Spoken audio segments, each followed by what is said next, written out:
Mi madre y yo, cuyo embuste calaba de antemano Francisca, perspicaz y ofensiva, ni siquiera queríamos decir que mi abuela estuviese muy mala, como si eso hubiese podido dar gusto a los enemigos que, por otra parte, no tenían, y hubiera sido más afectuoso pensar que no iba tan mal, obedeciendo, en fin de cuentas, al mismo sentimiento instintivo que me había hecho suponer a mí que Andrea compadecía demasiado a Albertina para quererla mucho. Los mismos fenómenos que se dan en los particulares se reproducen en la masa, en las grandes crisis, en una guerra. El que no tiene amor a su país no habla mal de él, pero lo cree perdido, se compadece de él, lo ve todo negro. Francisca nos prestaba un servicio infinito gracias a su facultad de pasarse sin dormir, de hacer los menesteres más duros, y si, cuando se había ido a acostar, después de haberse pasado en pie varias noches, nos veíamos obligados a llamarla un cuarto de hora después de haberse dormido, se sentía tan feliz por poder hacer las cosas penosas como si hubieran sido las más sencillas del mundo, que, lejos de rezongar, mostraba en su semblante satisfacción y modestia. Únicamente cuando llegaba la hora de misa y la del desayuno, aunque mi abuela hubiese estado agonizando, Francisca se hubiera eclipsado a tiempo para no llegar con retraso.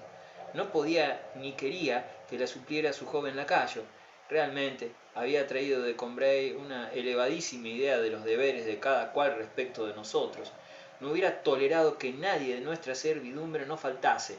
Esto había hecho de ella una tan noble, tan imperiosa, tan eficaz educadora, que jamás había habido en nuestra casa criados tan malvados que no hubiesen modificado, depurado rápidamente su concepción de la vida, hasta no tocar ya ni un ochavo y precipitarse, por poco serviciales que hasta entonces hubieran sido, a quitarme de las manos y no dejar que me fatigase, llevando el menor paquete.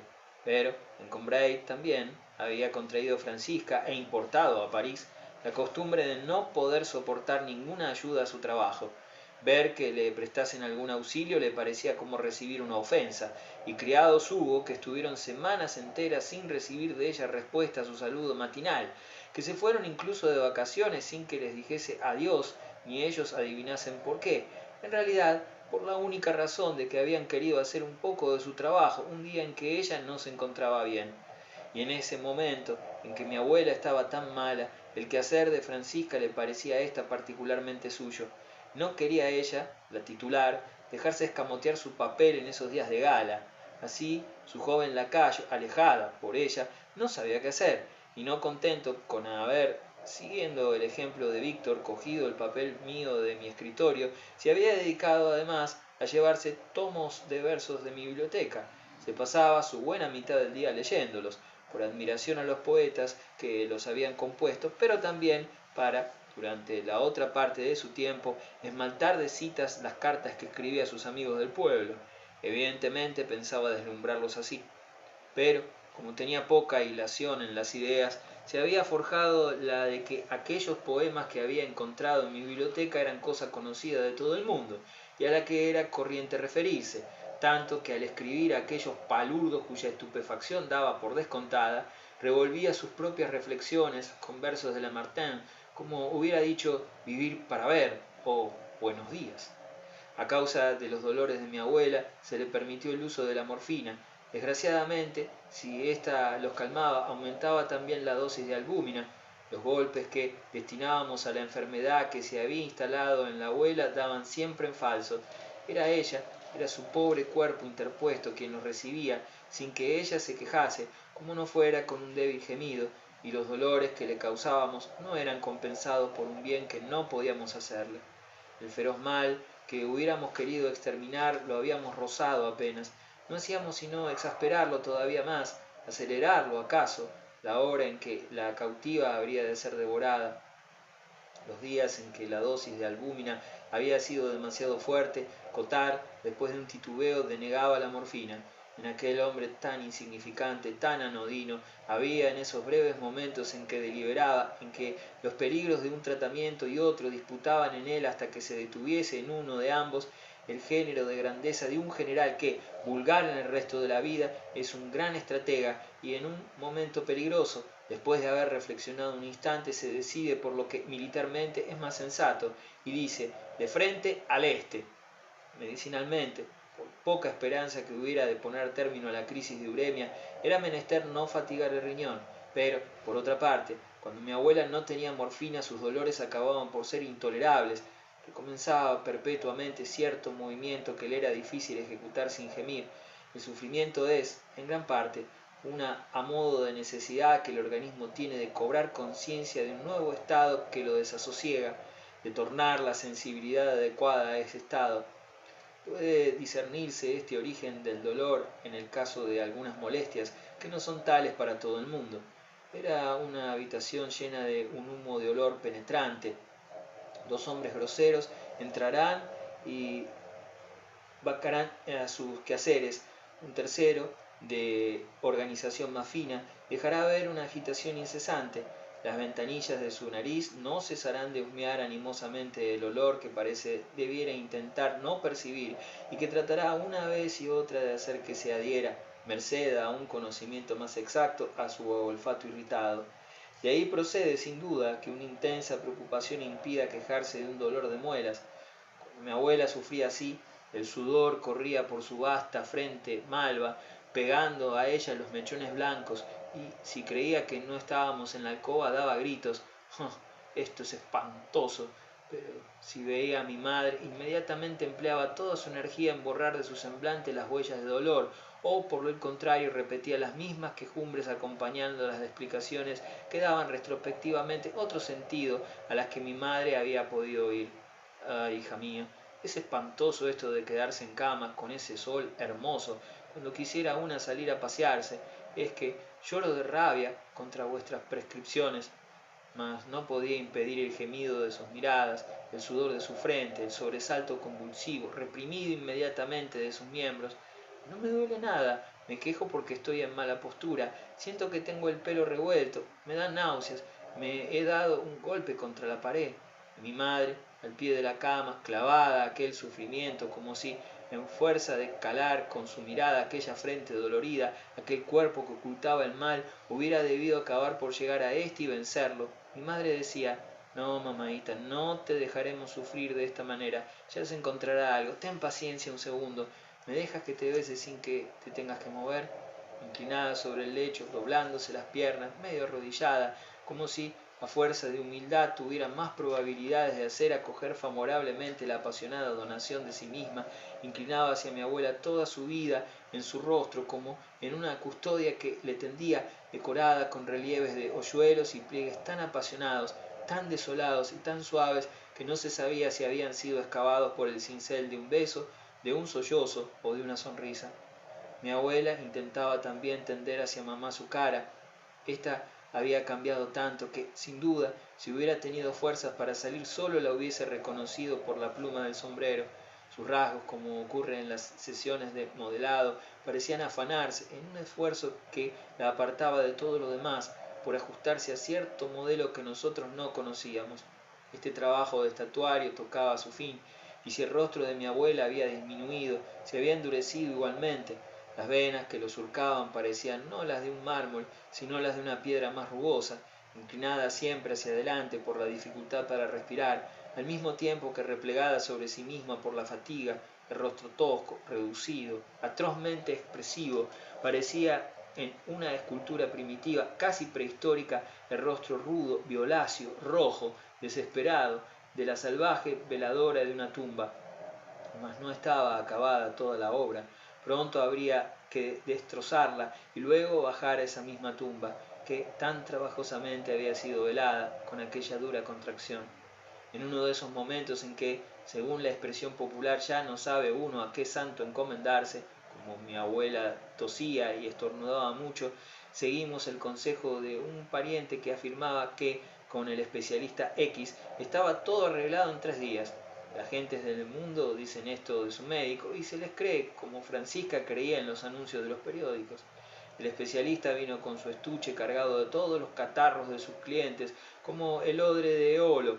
Mi abuela se negó en redondo a dejarse reconocer, y nosotros, apurados por el médico que se había molestado inútilmente, accedimos al deseo que expresó de inspeccionar nuestras respectivas narices, que sin embargo no tenían nada. El doctor pretendía que sí, y que qué dolor de cabeza o cólico, padecimiento del corazón o diabetes, todo es una afección de la nariz mal entendida. A cada uno de nosotros le dijo: ahí tiene usted un cornete que me gustaría volver a examinar. No espere usted demasiado, con unos cuantos toques de cauterio le despejo. Nosotros, claro está, pensábamos en muy otra cosa. Sin embargo, nos preguntábamos: ¿por qué? ¿Pero despejar de qué? En resumen, que las narices de todos nosotros estaban malas. El médico solo se equivocó al ponerlo en presente, porque desde el día siguiente su examen y su cura provisional habían producido su efecto. Cada uno de nosotros tuvo su catarro, y como el médico se encontraba en la calle con mi padre, sacudido por los golpes de la tos, sonrió ante la idea de que algún ignorante pudiera creer que el mal se debía a su intervención. Él nos había reconocido en el momento en que estábamos ya enfermos.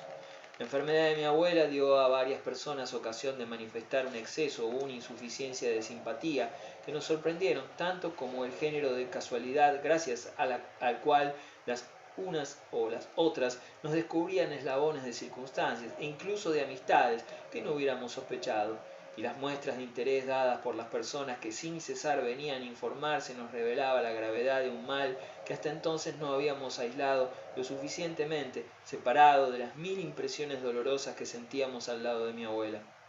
Avisadas por telégrafo, sus hermanas no se movieron de Combray. Habían descubierto un artista que les da sesiones de excelente música de cámara, en cuya audición pensaban encontrar mejor que a la cabecera de la enferma un recogimiento, una elevación dolorosa cuya forma no dejó de parecer insólita. La señora de Sacerá escribió a mamá, pero como una persona de quien nos ha separado para siempre unos esponsales bruscamente rotos, la ruptura era el dreyfusismo. En cambio, Bergot vino a pasar todos los días varias horas conmigo. Siempre le había gustado ir a anclar durante algún tiempo en una misma casa en que no tuviera él que hacer el gasto, pero en otro tiempo era para hablar sin que le interrumpiesen, ahora para guardar silencio largo rato sin que le pidiesen que hablara, porque estaba muy enfermo. Unos decían que de albuminaria, como mi abuela, según otros tenía un tumor, iba perdiendo fuerzas, con dificultad subía nuestra escalera, con mayor dificultad aún la bajaba. A pesar de apoyarse en el pasamanos, tropezaba a menudo y creo que se hubiera quedado en su casa si no hubiera temido perder por completo la costumbre, la posibilidad de salir. Él, el hombre de la barbita, al que había conocido yo tan despierto no hacía tanto tiempo. Ya no veía gota e incluso se le trababan a menudo las palabras, pero al mismo tiempo, inversamente, la suma de sus obras, conocidas solamente de los enterados en la época en que la señora de Swann patrocinaba sus tímidos esfuerzos de diseminación, ahora crecidas y vigorosas a los ojos de todos, había cobrado entre el gran público un extraordinario poder de expansión. Sin duda ocurre que sea únicamente después de su muerte cuando un escritor llega a hacerse célebre, pero él era en vida aún, y durante su lento encaminarse hacia la muerte, todavía no alcanzada, como asistía al de sus obras hacia la fama. Un autor muerto es, a lo menos, ilustre sin fatiga. El brillo de su nombre se detiene en la piedra de su sepultura. En la sordera del sueño eterno no se ve importunado por la gloria. Mas, por lo que hace a Bergot, la antítesis no era enteramente acabada. Existía aún suficientemente para que le hiciera sufrir el tumulto. Se movía aún, bien que con trabajo, al paso de sus obras, rebrincando como muchachas a las que tenemos amor, pero cuya impetuosa mocedad y cuyas ruidosas diversiones nos cansan. Arrastraban cada día hasta el pie de su lecho nuevos admiradores. Las visitas que nos hacían ahora llegaban para mí con algunos años de más de retraso, porque ya no le admiraba tanto, lo cual no está en contradicción con ese acrecentamiento de su fama. Una obra es raras veces cabalmente comprendida y victoriosa sin que la de otro escritor oscuro aún no haya empezado, para algunos espíritus más difíciles, a sustituir con un nuevo culto el que ha acabado casi de imponerse. En los libros de Bergot, que yo releía a menudo, sus frases estaban tan claras ante mis ojos como mis propias ideas, como los muebles en mi habitación o los coches en la calle. Todas las cosas se veían en ellas fácilmente, si no tales como las había uno visto siempre, a lo menos tales como tenía costumbre de verlas ahora. Ahora bien, Un escritor nuevo había empezado a publicar obras en que las relaciones entre las cosas eran tan diferentes de las que para mí las ligaban que yo no comprendía casi nada de lo que escribía.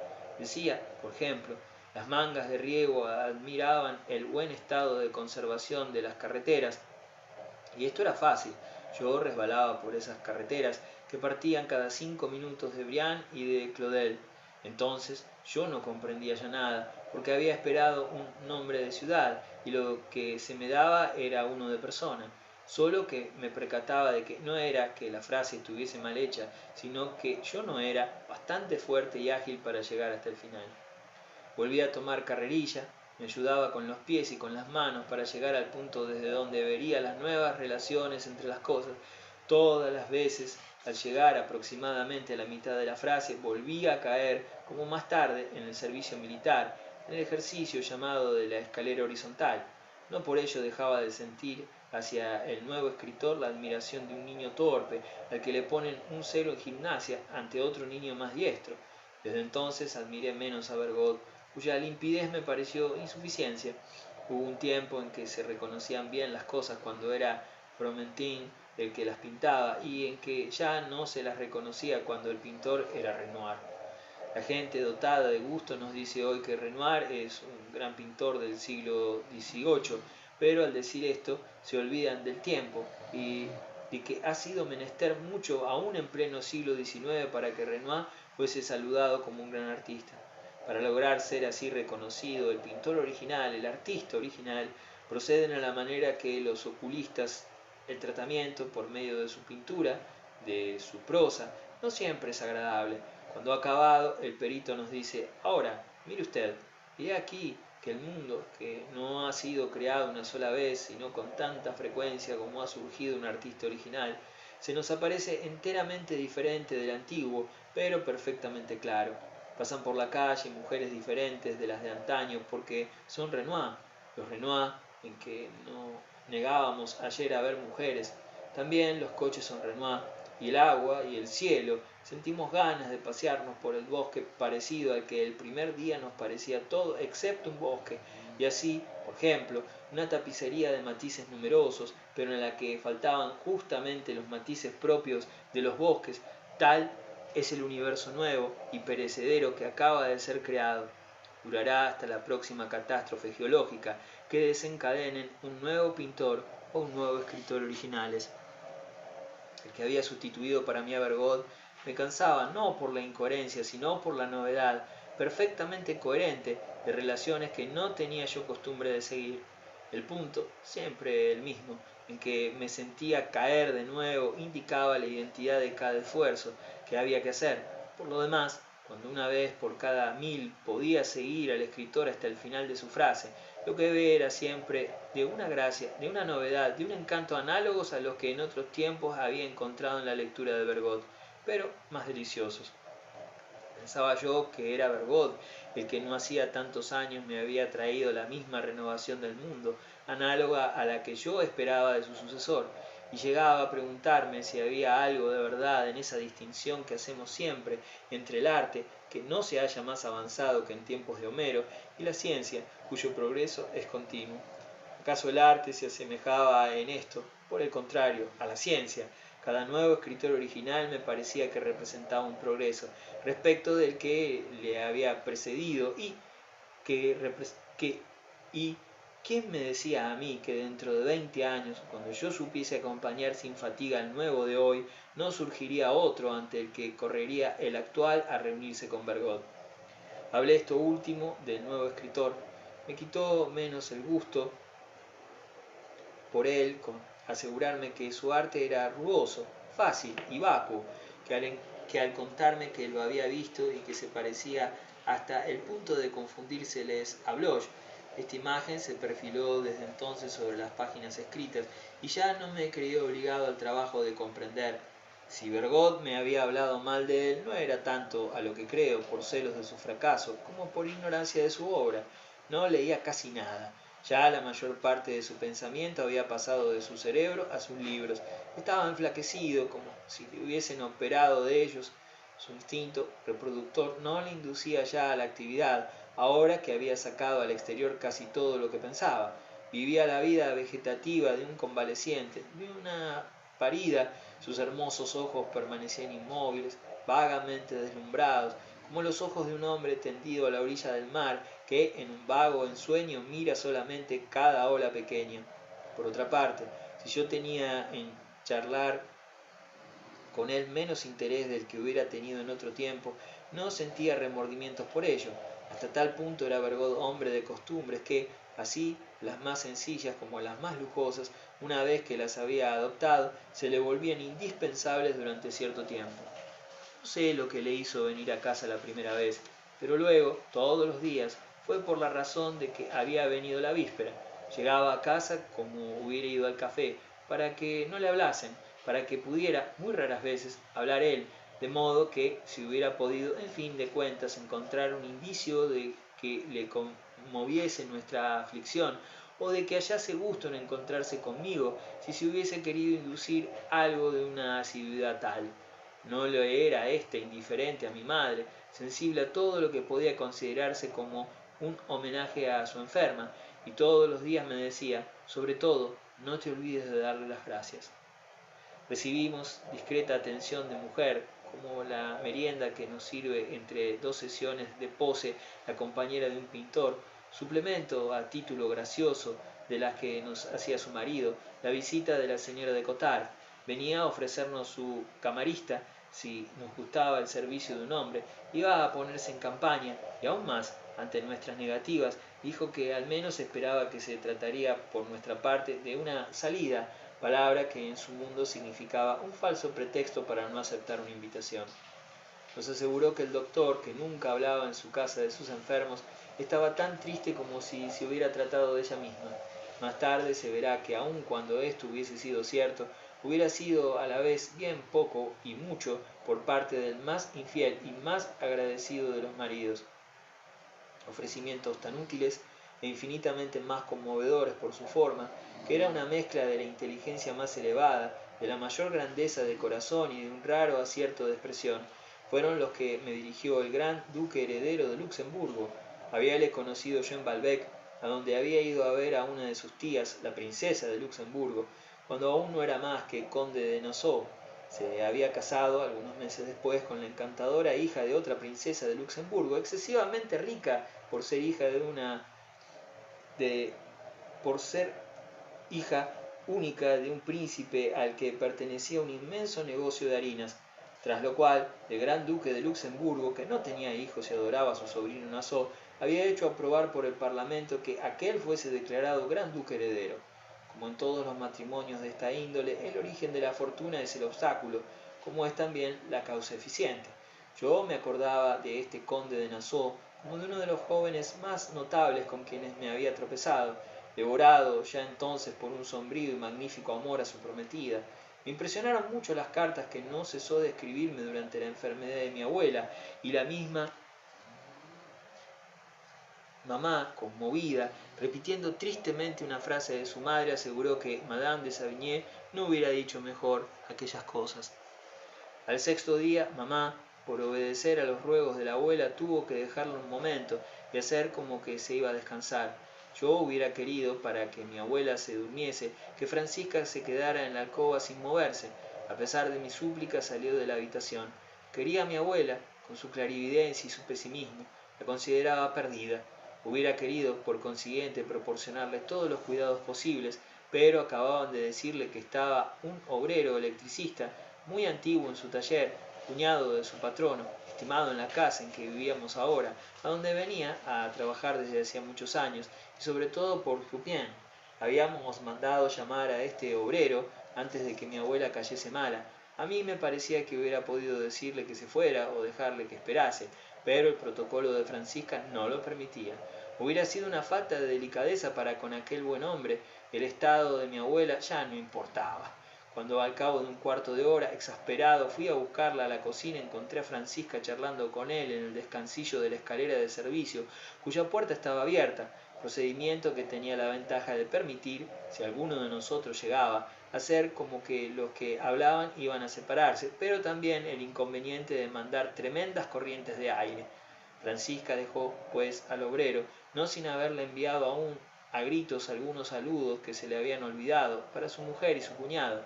Preocupación característica de Combray y de no faltar la delicadeza que Francisca llevaba incluso a la política exterior. Los simples de espíritu se imaginan que las grandes dimensiones de los fenómenos sociales son una excelente ocasión para penetrar más adelante en el alma humana. Deberían, por el contrario, comprender que, como tendrían probabilidad de comprender esos fenómenos, es descendiendo en profundidad en una individualidad. Francisca había repetido 1000 veces al jardinero de Combray que la guerra es el más insensato de los crímenes y que no hay cosa que valga más que vivir. Ahora que, cuando estalló la guerra ruso-japonesa, se sentía molesta por el zar, porque no hubiésemos intervenido en la guerra para ayudar a los pobres rusos, puesto que estamos alianzados. Decía, ¿no le parecía que fuese delicado eso para con Nicolás II, que había tenido siempre tan buenas palabras para nosotros? Era un efecto del mismo código que le hubiera impedido negarle a Jupien un vasito que sabía que iba a contrariarle la digestión y que hacía que, tan cerca de la muerte de mi abuela, la misma grosería de que juzgaba culpable a Francia, que se había mantenido neutral respecto del Japón, hubiese creído cometerla a ella de no ir a disculparse en persona con aquel buen obrero electricista que se había tomado una molestia tan grande. Nos vimos afortunadamente desembarazados muy pronto de la hija de Francisca, que tuvo que ausentarse varias semanas, a los habituales consejos que se daban en Combray a la familia de un enfermo. ¿No han probado ustedes a ver si con un viaje corto, con el cambio de aires, que recorre el apetito, etcétera? Había añadido ella la idea casi única, que se había forjado especialmente y que, por consiguiente, repetía cada vez que la veíamos sin cansarse y como para metérsela en la cabeza a los demás. Debía haberse cuidado radicalmente desde el principio. No preconizaba un género de curación de preferencia a otro, con tal que esa curación fuese radical. En cuanto a Francisca, veía que le dábamos pocos medicamentos a mi abuela. Como, según ella, las medicinas no sirven más que para echar a perder los estómagos, se sentía feliz con esto, pero más aún humillada. Tenía en el mediodía unos primos relativamente ricos, cuya hija, que había caído enferma en plena adolescencia, había muerto a los 23 años. Por espacio de unos cuantos, el padre y la madre se habían arruinado en remedios, en diferentes doctores, en peregrinaciones de una estación termal en otra, hasta que llegó la muerte. Ahora bien, esto le parecía a Francisca, por lo que hacía a esos parientes, algo así como un lujo, como si hubiesen tenido caballos de carreras o un castillo. Ellos mismos, por afligidos que estuviesen, extraían cierta vanidad de tanto gasto. Ya no tenían nada, ni sobre todo el más precioso de los bienes, su hija, pero les gustaba repetir que habían hecho por ella tanto y más que la gente más rica. Los rayos ultravioleta, a cuya acción se había sometido varias veces al día durante meses y meses, a la desdichada, les halagaban particularmente. El padre, enorgullecido en su dolor por una especie de gloria, llegaba a veces, en ese orgullo, a hablar de su hija como de una estrella de la ópera por la cual se hubiese arruinado. Francisca no era insensible a tanto aparato. El que rodeaba la enfermedad de mi abuela le parecía un poco pobretón, bueno para una enfermedad en un teatrillo de provincias. Hubo un momento en que los trastornos de la uremia atacaron a mi abuela a los ojos. Durante algunos días ya no vio nada. Sus ojos no tenían nada de los de una ciega y seguían siendo los de siempre, y únicamente comprendí que no veía por lo extraño de cierta sonrisa de acogida que tenía desde que se abría la puerta hasta que le habíamos cogido la mano para darle los buenos días. Sonrisa que empezaba demasiado pronto y que se quedaba estereotipada en sus labios, fija, pero siempre de frente y tratando de ser vista de todas partes, porque ya no estaba allí el auxilio de la mirada para regularla, para indicarle el momento, la dirección, ponerla en su punto, hacerla variar a medida del cambio de sitio o de expresión de la persona que acababa de entrar, porque se quedaba sola, sin la sonrisa de los ojos que hubiera desviado un tanto de ella la atención del visitante, y cobraba, por lo mismo, en medio de su torpeza una importancia excesiva, dando la impresión de una amabilidad exagerada. Después, la vista volvió por completo, la enfermedad nómada pasó a los oídos. Por espacio de algunos días mi abuela estuvo sorda, y como tenía miedo de verse sorprendida por la entrada súbita de alguien al que no hubiera oído llegar a cada momento, a pesar de que estaba echada del lado de la pared, volvía bruscamente la cabeza hacia la puerta, pero el movimiento de su cuello era torpe, porque no se hace uno en algunos días a esta transposición, sino de mirar los ruidos, por lo menos de escuchar con los ojos. Al fin, los dolores disminuyeron, pero la dificultad en la palabra aumentó. Nos veíamos obligados a hacer repetir a mi abuela casi todo lo que decía. Ahora, dándose cuenta de que ya no la entendíamos, renunciaba a pronunciar una sola palabra y se estaba inmóvil. Cuando me sentía a mí, tenía como un sobresalto, cual esas personas a las que de pronto le falta el aire. Quería hablarme, pero solo articulaba sonidos ininteligibles. Entonces, domeñada por su misma impotencia, dejaba caer de nuevo la cabeza, se estiraba boca arriba en la cama, grave el semblante, de mármol, inmóviles las manos sobre la sábana, o ocupándose en una acción completamente material, como la de enjugarse los dedos con su pañuelo. No quería pensar. Después empezó a tener una agitación constante. Sin cesar deseaba levantarse, pero le impedíamos, en cuanto era posible, que lo hiciese, por miedo a que se diera cuenta de su parálisis. Un día que la habíamos dejado un instante sola, la encontré de pie, en camisón, tratando de abrir la ventana.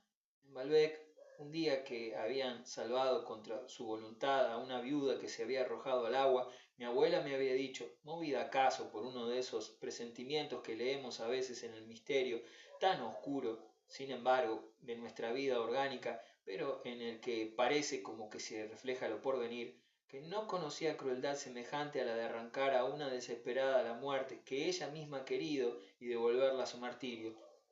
Apenas tuvimos tiempo de sujetar a mi abuela, sostuvo contra mi madre una lucha casi brutal, luego, vencida, sentada de nuevo a la fuerza en una butaca, cesó de querer, de añorar, su rostro tornó a ser impasible y empezó a quitar cuidadosamente los pelos de la piel que había dejado en su camisón un abrigo que le habíamos echado por encima. Su mirada cambió por completo, frecuentemente intranquila, dolorida, huraña, ya no era su mirada de antes, era la mirada desagradable de una vieja que chochea. A fuerza de preguntarle si no quería que la peinasen, Francisca acabó por convencerse de que la pregunta venía de mi abuela. Trajo cepillos, peines, agua de colonia, un peinador. Decía, no puede fatigarle a Madame Amadea que la peine yo. Por débil que esté, una siempre puede estar peinada. Es decir, nunca se está demasiado débil para que otra persona no pueda, en lo que le concierne, peinarnos. Pero cuando entré yo en la habitación vi entre las manos crueles de Francisca, encantada como si estuviera a punto de devolverle la salud a mi abuela, bajo la aflicción de una vieja cabellera que no tenía fuerzas para soportar el contacto con el peine, una cabeza que, incapaz de conservar la postura a que le obligaban, se derrumbaba en un torbellino incesante en que el agotamiento de las fuerzas alternaba con el dolor. Sentí que se acercaba el momento en que Francisca iba a haber terminado y no me atreví a darle prisa diciéndole basta, por temor a que me desobedeciese, pero en desquite me precipité cuando, para que mi abuela viera si le parecía que estaba bien peinada, Francisca, inocentemente feroz, le acercó un espejo.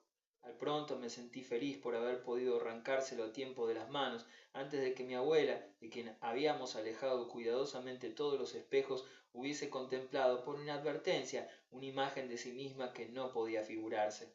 Pero, ay, cuando un instante después me incliné hacia ella para besar aquella hermosa frente que tanto habían fatigado, me miró con una expresión asombrada, recelosa, escandalizada. No me había conocido.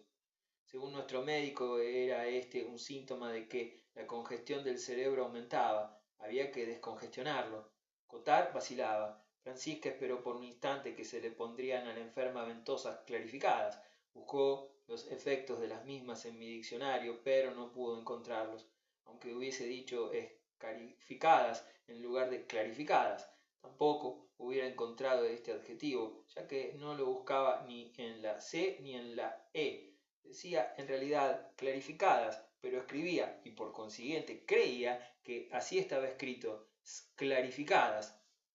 Cottard, cosa que la decepcionó, dio sin muchas esperanzas preferencia a las sanguijuelas. Cuando, algunas horas después, entré en el cuarto de mi abuela, pegadas a su nuca, a sus sienes, a sus orejas, las negras cierpecillas se retorcían en su cabellera ensangrentada, como en la de Medusa, pero en su semblante pálido y aserenado, enteramente inmóvil, vi muy abiertos, luminosos y tranquilos sus hermosos ojos de otro tiempo, quizás más recargados todavía de inteligencia que antes de su enfermedad, porque como no podía hablar, como no debía moverse, sólo a sus ojos confiaba su pensamiento, el pensamiento que tan pronto ocupa en nosotros un lugar inmenso, ofreciéndonos tesoros insospechados, como parece reducido a nada. Y luego puede renacer como por generación espontánea, con unas cuantas gotas de sangre que nos quitan, sus ojos suaves y líquidos como un óleo, en los que el fuego que, encendido de nuevo, abrasaba, alumbraba ante la enferma el universo reconquistado. Su tranquilidad no era ya la cordura de la desesperación, sino la de la esperanza. Se daba cuenta de que iba a mejor, quería ser prudente, no moverse, y solamente me hizo el don de una hermosa sonrisa para que supiera yo que se encontraba mejor, y me apretó ligeramente la mano. Sabía yo qué asco le daba a mi abuela ver ciertos animales, y con mayor motivo ser tocada por ellos. Sabía que si soportaba las sanguijuelas era en consideración a una utilidad superior. Así es que Francisca me exasperaba repetirle con esas risitas que gastamos con un niño al que queremos hacer jugar: «¡Ah, qué bichitos están corriendo por la señora!». Eso era, además, tratar a nuestra enferma sin respeto, como si se hubiera vuelto chocha, pero mi abuela, cuyo semblante había cobrado el tranquilo valor de un estoico, ni siquiera parecía que oyese. Ay, tan pronto como se le quitaron las sanguijuelas volvió a presentarse la congestión, cada vez más grave. Me sorprendió que en ese momento en que mi abuela estaba tan mal desapareciese a cada instante Francisca, en que se había encargado un traje de luto y no quería hacer esperar a la modista. En la vida de la mayor parte de las mujeres, todo, hasta el pesar más grande, va a dar en una cuestión de prueba. Algunos días más tarde, mientras estaba yo durmiendo, vino a llamarme mi madre a medianoche, con las delicadas atenciones que las personas abrumadas por un dolor hondo testimonian en las grandes circunstancias, incluso a las menudas preocupaciones de los demás. «Perdóname que venga a trastornarte el sueño», me dijo. «No dormía», respondí, despertándome. «Lo decía de buena fe. La gran modificación que el despertar nos trae no es tanto el introducirnos en la vida clara de la conciencia, como el hacernos perder el recuerdo de la luz un poco más tamizada en que reposaba nuestra inteligencia, como en el fondo opalino de las aguas. Los pensamientos semivelados sobre que bogábamos hace todavía un instante arrastraban consigo en nosotros un movimiento perfectamente suficiente para que hayamos podido designarlos con el nombre de vigilia. Pero el despertar se encuentra entonces con una interferencia de memoria. Poco después lo calificamos de sueño, porque ya no lo recordamos, y cuando luce la brillante estrella que, en el instante de despertar, ilumina detrás del durmiente su sueño íntegro, le hace creer por espacio de unos segundos que aquello no era un sueño, sino la vigilia. Estrella fugaz, a decir verdad, que con su luz se lleva a la existencia engañosa, pero también los aspectos del sueño, y solamente permite al que se despierta decirse: «he dormido». Una voz tan suave que parecía como si temiera hacerme daño, mi madre me preguntó si no me fatigaría demasiado levantarme, y acariciándome las manos: «Pobre pequeño mío, ahora ya no vas a poder contar más que con tu papá y con tu mamá». Entramos en la alcoba. Encorvado en semicírculo sobre el lecho, otro ser que no era mi abuela, algo así como un animal que se hubiera disfrazado poniéndose su pelo y acostándose entre sus sábanas, jadeaba, gemía, con sus convulsiones sacudía las ropas de la cama, los párpados estaban cerrados, y porque cerraban mal, antes que porque se abriesen, dejaba ver un rincón de pupila, velado, legañoso, que reflejaba la oscuridad de una visión orgánica y de un sufrimiento interno. Toda aquella agitación no se dirigía a nosotros, a quienes no veía ni conocía, pero si ya no era más que un animal lo que allí bullía, ¿dónde estaba mi abuela? Reconocíase, sin embargo, la forma de su nariz, que ahora no guardaba proporción con el resto de la cara, pero junto a la que seguía adherido un lunar, su mano, que echaba a un lado los cobertores con un ademán que en otro tiempo hubiera significado que aquellas ropas la molestaban y que ahora no significaba nada. Mamá me pidió que fuese a buscar un poco de agua y vinagre para humedecerle la frente a la abuela. Era lo único que la refrescaba, creía mamá, que la veía hacer esfuerzos por apartar el pelo, pero desde la puerta me hacían señas de que saliese. Uno de esos extras a que se acude en las ocasiones excepcionales para aliviar el cansancio de los criados, lo cual hace que las agonías tengan algo de fiestas. Acababa de abrir al duque de Guermantes, que se había quedado en la antesala y preguntaba por mí. No pude escapar de él. Acabo, amigo mío, de enterarme de estas macabras noticias. Quisiera, en señal de simpatía, estrechar la mano de su señor padre. Me excusé alegando la dificultad de molestarle en aquel momento. El señor de Guermantes caía como en el momento en que sale uno de viaje, pero de tal modo sentía la importancia de la muestra de cortesía de que nos hacía objeto, que eso le ocultaba todo lo demás, y estaba absolutamente empeñado en pasar al salón. En general tenía la costumbre de llevar a punta de lanza el cumplimiento cabal de las formalidades con que había decidido honrar a alguien, y se cuidaba poco de que las maletas estuviesen hechas o dispuesto el féretro. ¿Han hecho ustedes que venga Difflé? Ah, pues es un grave error, y si me lo hubieran dicho ustedes hubiera venido por mí. A mí no me niegan nada, aunque se haya negado a ir a casa de la duquesa de Chartres. ¿Sabe usted? Me pongo francamente por encima de una princesa de sangre real. Por lo demás, ante la muerte todos somos iguales, añadió, no por convencerme de que mi abuela pasaba a ser igual suya, sino porque acaso se hubiera dado cuenta de que una prolongada conversación respecto a su poder sobre Defolé y su preeminencia sobre la duquesa de Chartres no sería de muy buen gusto. Su consejo, por otra parte, no me extrañaba. Sabía yo que entre los Guermantes se citaba siempre el nombre de Follet, con un poco más de respeto solamente, como el de un proveedor sin rival, y la duquesa vieja de Mortemart, Guermantes por su nacimiento, es imposible comprender por qué, desde el momento en que se trata de una duquesa se dice casi siempre la duquesa vieja de, o por el contrario, con expresión delicada a lo Bateau, si es joven, la duquesita de. Preconizaba casi mecánicamente, guiñando el ojo, en los casos graves, Follet, como si se necesitara un repostero para los helados, poirée blanche, o para los hojaldres, rabatet, pero lo que ignoraba era que mi padre acababa precisamente de mandar a llamar a Le Follet. En ese momento mi madre, que esperaba con impaciencia unos balones de oxígeno que debían ayudar a respirar más fácilmente a mi abuela, entró en la antesala, donde mal sabía ella que iba a encontrarse con el señor de Guermantes. Yo hubiera querido esconder a éste en cualquier parte, pero él, convencido de que nada era más esencial, ni podía, por otra parte, lisonjearla a ella, ni era más indispensable para mantener su propia fama de cumplido caballero, me cogió violentamente del brazo y, aun cuando yo me defendía como contra una violación diciendo caballero, pero caballero, repetidamente, me arrastró hacia mamá diciéndome ¿quiere usted hacerme el gran honor de presentarme a su señora madre? Descarrilando un poco en la palabra madre, y hasta tal punto le parecía que el honor era para ella, que no podía menos de sonreír sin dejar de poner cara de circunstancia. No me quedó más remedio que decir su nombre, cosa que desencadenó inmediatamente por su parte inclinaciones, gambetas, e iba a dar comienzo a toda la ceremonia completa del saludo. Pensaba incluso trabar conversación, pero mi madre, ahogada por su dolor, me dijo que fuese a prisa y ni siquiera contestó a las frases del señor de Guermantes, que, esperando ser recibido como una visita y encontrándose, por el contrario, con que lo dejaban solo en la antesala, hubiera acabado por marcharse si en ese mismo momento no hubiera visto entrar a Saint-Luc, que había llegado por la mañana y acudía presuroso en busca de noticias. ¡Ah!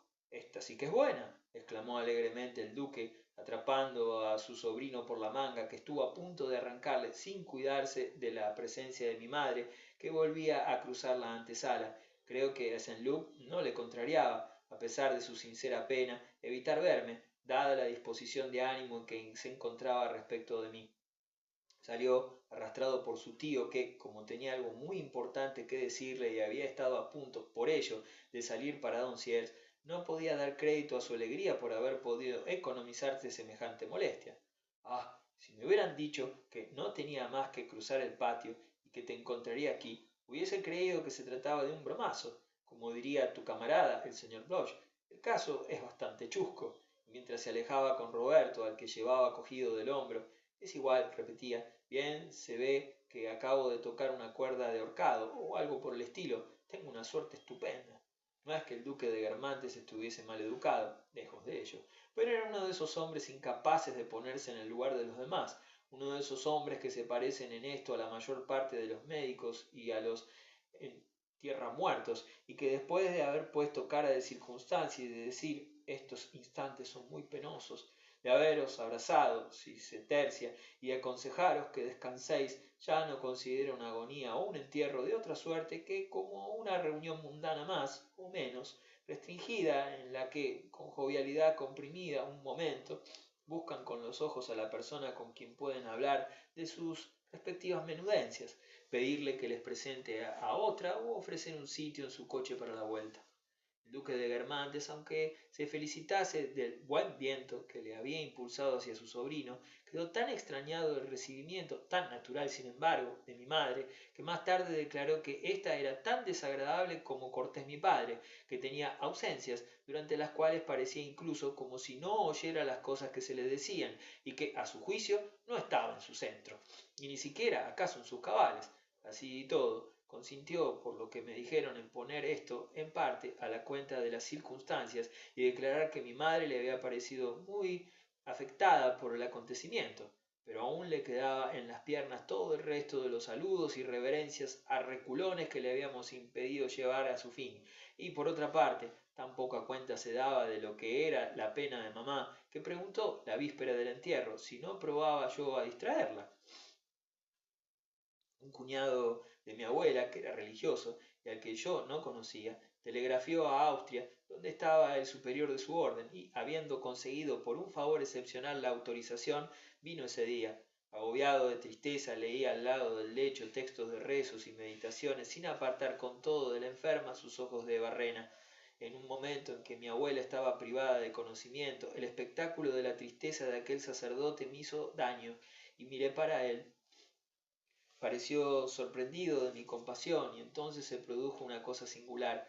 Juntó las manos sobre la cara como un hombre absorto en una meditación dolorosa, pero comprendiendo que yo iba a desviar de él los ojos, vi que había un pequeño resquicio entre sus dedos, y en el momento en que mis miradas se apartaban de él, me encontré con su agudo mirar, que había aprovechado el abrigo de sus manos para observar si mi dolor era sincero. Estaba emboscado, allí como en la sombra de un confesionario. Se dio cuenta de que yo le veía y al momento cerró herméticamente el enrejado que había dejado entreabierto. Más tarde lo he vuelto a ver y nunca se trató entre nosotros de ese minuto. Quedó tácitamente convenido que yo no había echado de ver que él me espiaba. En el cura como en el alienista hay siempre algo de juez de instrucción. Por lo demás, ¿cuál es el amigo, por querido que sea, en cuyo pasado común con el nuestro no hay algunos de estos minutos que encontraríamos más cómodo persuadirnos de que ha debido de olvidarlos? El médico puso una inyección de morfina y, para hacer menos trabajosa la respiración, pidió unos balones de oxígeno. Mi madre, el doctor, la Sor los tenían en sus manos. En cuanto se habían acabado uno, se les pasaba otro. Yo había salido un momento de la habitación. Cuando volví a entrar me encontré como ante un milagro. Acompañada en sordina por un murmullo incesante, mi abuela parecía dirigirnos un largo canto feliz que colmaba la habitación, rápido y musical. Pronto comprendí que era menos inconsciente apenas, que era tan puramente mecánico como el jadear de un momento antes. Acaso reflejara en escasa medida cierto bienestar aportado por la morfina. Resultaba sobre todo porque el aire no pasaba ya de la misma manera por los bronquios, de un cambio de registro, de respiración, libre gracias a la doble acción del oxígeno y de la morfina. El soplo de mi abuela no se debatía ya no gemía, sino que, vivo, ligero, se deslizaba patinando hacia el fluido delicioso, quizás al aliento insensible como el del viento en la flauta de una caña. Se mezclaban en aquel canto algunos de esos suspiros más humanos que, libertados por la proximidad de la muerte, hacen creer en impresiones de sufrimiento o de felicidad en aquellos que ya no sienten, y venían a añadir un acento más melodioso, pero sin cambiar su ritmo, a la larga frase que se elevaba, subía aún más, decaía luego para lanzarse de nuevo del aliviado pecho en persecución del oxígeno. Después, ya que había llegado tan alto, prolongado con tanta fuerza, el canto, mezclado a un murmullo de súplica en el deleite, parecía en ciertos momentos detenerse por completo como se agota una fuente. Francisca, cuando tenía algún pesar grande, sentía la necesidad igualmente inútil, pero no poseía el arte tan sencillo de expresarlo.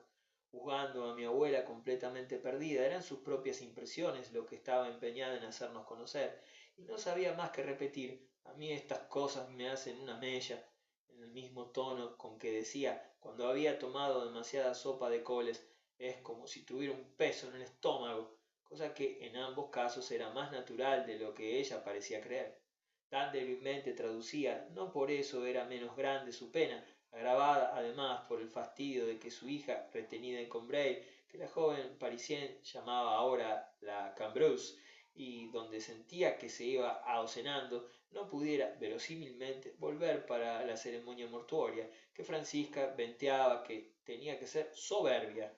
Como sabía que nosotros nos explayábamos poco, había citado a todo trance de antemano a Jupián para todos los días de la semana, a la caída de la tarde. Sabía que Jupián no estaría libre a la hora del entierro. Quería, por lo menos, a la vuelta contárselo. Desde hacía varias noches, mi padre, mi abuelo, uno de nuestros primos, velaban y no salían ya de casa. Su continua abnegación acababa por tomar una máscara de indiferencia, y la interminable ociosidad en torno a aquella agonía les hacía tener las mismas conversaciones que son inseparables de una permanencia prolongada en un vagón de ferrocarril. Por otra parte, el primo, el sobrino de mi tía abuela, excitaba en mí tanta antipatía como estimación merecía y obtenía generalmente. Se le encontraba siempre en las circunstancias graves, y era tan asiduo para con los moribundos que las familias, pretendiendo que estaba delicado de salud, a pesar de su apariencia robusta, de su voz de bajo y su barba de zapador, le conjuraban siempre con las acostumbradas perífrasis a que no fuese al entierro.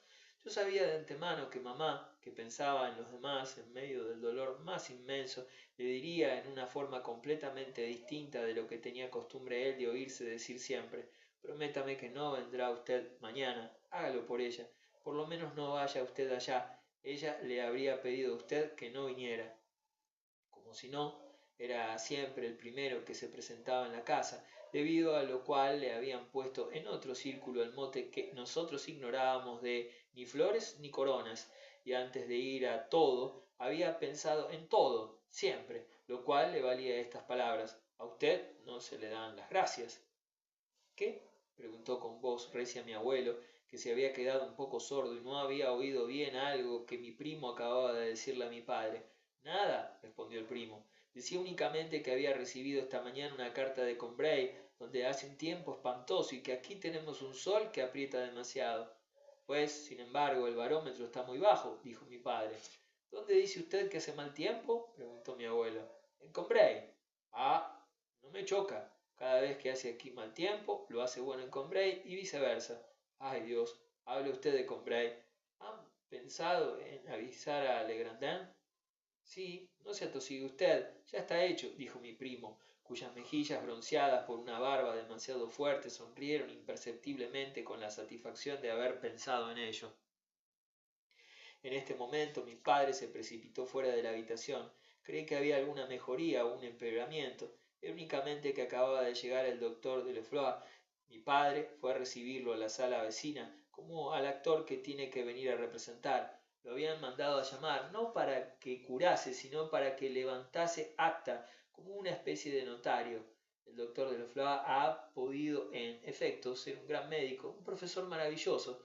A estos diversos papeles en que descolló unía otro en el que por espacio de 40 años no tuvo rival, un papel tan original como el razonador, el farsante o el padre noble, y que era el de ir a dar fe de la agonía o de la muerte. Su nombre presagiaba ya la dignidad con que desempeñaría el empleo, y cuando la sirvienta decía el señor de Lofla, creía uno estar en escena de Molière. A la dignidad de la actitud concurría, sin dejarse ver, la flexibilidad de un talle encantador. Un semblante en sí mismo demasiado hermoso estaba amortiguado por las buenas formas en las circunstancias dolorosas. Con su noble levita negra, el profesor entraba triste, sin afectación. No daba un solo pésame que hubiera podido creerse fingido, ni cometía tampoco la más ligera infracción del tacto. A los pies del lecho de un muerto era él, y no el duque de Guermantes, quien resultaba el gran señor. Después de haber reconocido a mi abuela sin cansarla y con un exceso de reserva que era una cortesía para con el médico que la venía tratando, dijo con voz baja algunas palabras a mi padre, se inclinó respetuosamente delante de mi madre, a la que sentí que mi padre se contenía para no decir el profesor Delfleur, pero ya éste había vuelto a otra parte la cabeza sin querer importunar y salió de la manera más hermosa del mundo, cogiendo sencillamente la certificación que le entregaron.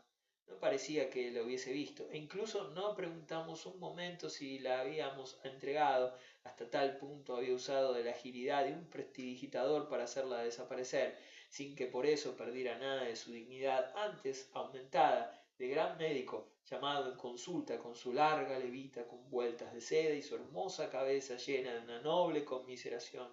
Su lentitud y su vivacidad mostraban que, si otras 100 visitas le aguardaban aún, no quería que pareciera como que tenía prisa, porque era el tacto, la inteligencia y la bondad mismos. Este hombre eminente ya no existe.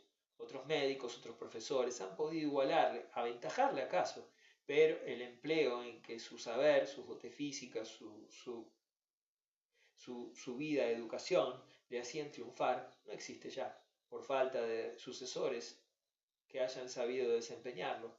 Mamá ni siquiera había reparado en el señor de Lefleur. Todo lo que no fuese mi abuela no existía. Recuerdo, y aquí me adelanto a la narración, que en el cementerio, donde se la vio como una aparición sobrenatural acercarse tímidamente a la tumba, cual si estuviese mirando a un ser desaparecido que estaba ya lejos de ella, como mi padre le hubiese dicho: el bueno de Norpois ha venido a casa, a la iglesia, al cementerio, ha dejado de asistir a una comisión importantísima para él, deberías decirle 2 palabras, le halagarían mucho. Mi madre, cuando el embajador se inclinó hacia ella, solo pudo inclinar a su vez con dulzura su rostro, que no había llorado 2 días antes, y para seguir adelantándome antes de volver ahora mismo al lado del lecho en que la enferma agonizaba, mientras velábamos a mi abuela muerta, Francisca, que como no negaba en absoluto que hubiese aparecidos, se asustaba al menor ruido, decía: me parece que es ella, pero en lugar de terror era una dulzura infinita lo que estas palabras despertaron en mi madre, que tanto hubiera dado porque los muertos volviesen para tener a veces a su madre junto a sí. Volviendo ahora a estas horas de agonía, ¿sabe usted lo que nos han telegrafiado sus hermanas?, preguntó mi abuelo a mi primo. Sí, Beethoven, me han dicho. Es como para ponerle marco. No me extraña. Mi pobre mujer, que las quería tanto, dijo mi abuelo, enjugándose una lágrima. No hay que tomárselo a mal. Son unas locas de atar. Siempre lo he dicho. ¿Qué pasa? ¿Ya no le dan más oxígeno? Mi padre dijo: pero entonces mamá va a empezar a respirar mal otra vez. El médico respondió: ah, no, los efectos del oxígeno durarán todavía un poquito. Dentro de un momento volveremos a empezar. A mí me parecía que esto no se hubiera dicho tratándose de una moribunda, que si ese efecto beneficioso había de durar, es que se podía hacer algo por su vida.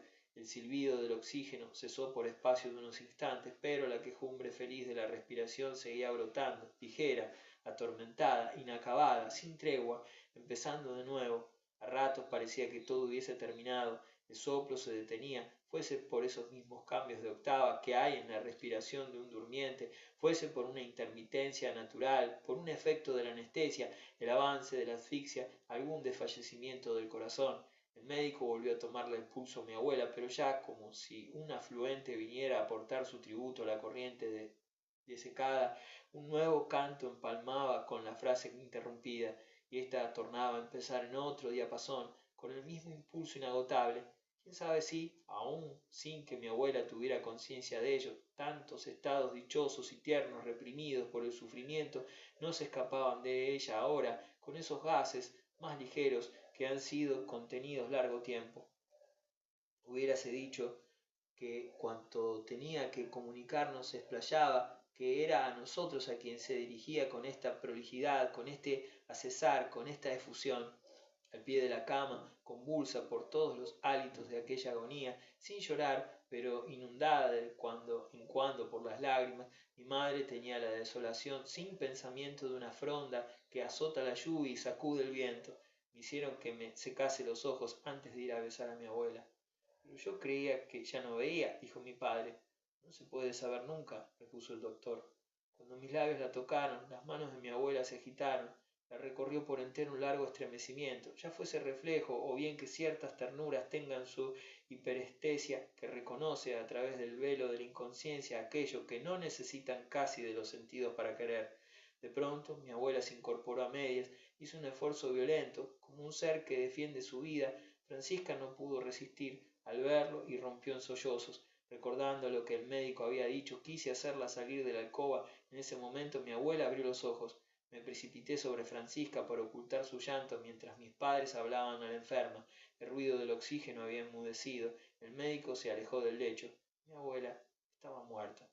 Algunas horas más tarde Francisca pudo, por última vez y sin hacerlo sufrir, peinar aquellos hermosos cabellos que empezaban solamente a encanecer y que hasta aquí habían parecido más jóvenes que ella, pero ahora, por el contrario, eran lo único que imponía la corona de la vejez sobre el rostro suavemente joven donde habían desaparecido las arrugas, las contracciones, los toques de embarnecimiento, los relajamientos que, desde hacía tantos años, le habían añadido el sufrir.